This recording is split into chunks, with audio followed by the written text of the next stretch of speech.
Denduluru police station నుంచి అక్కడ case పెట్టడానికి వెళ్ళి చేదు అనుభవం ఎదురు చూసినటువంటి దాసక్ శ్రీవల్లి.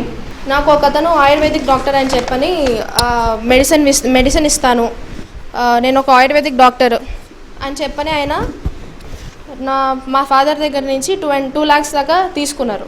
2 lakhs తీసుకుని ఆయన చనిపోయే డేట్ వరకు మాకు ఎలాంటి మెడిసిన్ ఇవ్వకుండా మీ డాడీ నాకు మీ ప్రాపర్టీస్ గురించి అన్నిటి గురించి చెప్పారని చెప్పని చాలా వరకు మోసం చేశారు. నాకు ఫైనల్గా అర్థమైంది తను మోసం చేస్తున్నారు, కరెక్ట్ కాదు అని చెప్పని. అలా దాదాపు ఆయన మా దగ్గర నుంచి 11.5 lakhs దాకా తీసుకున్నారు. నేను పోలీసులకు చెప్పి ముందే చెప్పాను, ఇలా జరుగుతుంది అని చెప్పని దెందులూరు పోలీస్ స్టేషన్లో చెప్తే సరే విల్ క్యాచ్ హిమ్ అని చెప్పని అన్నారు.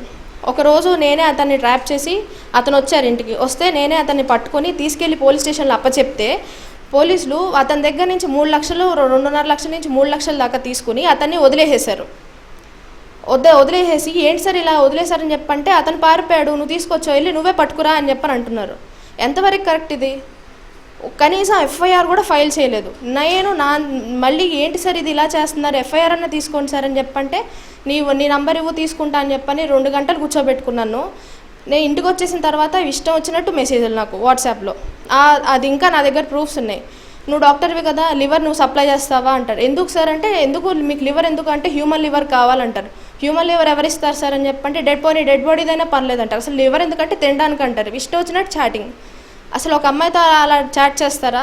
ప్లస్ నా ఫోటోలు నాకే పంపించి డీపీలు అవన్నీ డౌన్లోడ్ చేసుకుని నా ఫోటోలు నాకే పంపించి ఈ ఫోటోలు నీవేనా, నువ్వు దీంట్లో బాగున్నావు, ఇష్టం వచ్చినట్టు అలా చాట్ చేసేవారు. అసలు కేసు గురించి వెళ్తే ఆయన ఒక డాక్టర్తో ఒక రెస్పాన్సిబుల్ సిటిజన్ అయి ఉండి అలా చేయడం అసలు ఎలా సబబో నాకైతే తెలియట్లేదు. నేను తర్వాత కూడా ఆయన కేసు కూడా తీసుకోలేదు. కనీసం కేసు కూడా తీసుకోకపోతే 3 నెలలు బతిలాడాను. ఫైనల్గా సార్ వచ్చి 3 months తర్వాత ఈయన వచ్చి కేసు గట్టిగా కూర్చొని కేసు తీసుకునేలా చేశారు. కేసు తీసుకుని ఎఫ్ఐఆర్ ఫైల్ అయ్యి ఇప్పటికీ 7 months అయింది. 7 months అయిన తర్వాత అప్పటి నుంచి ఇప్పటిదాకా ఎట్లాంటి రెస్పాన్స్ లేదు. మధ్యలో నాకు ఫోన్ చేసి ఏమ్మా నీకేమైనా నువ్వు పట్టుకున్నావు అతన్ని, నీకేమైనా తెలిసిందా అతని డీటెయిల్స్ కానీ ఏమైనా తెలిస్తే మాకు వచ్చి చెప్పు అని చెప్పని అంటున్నారు.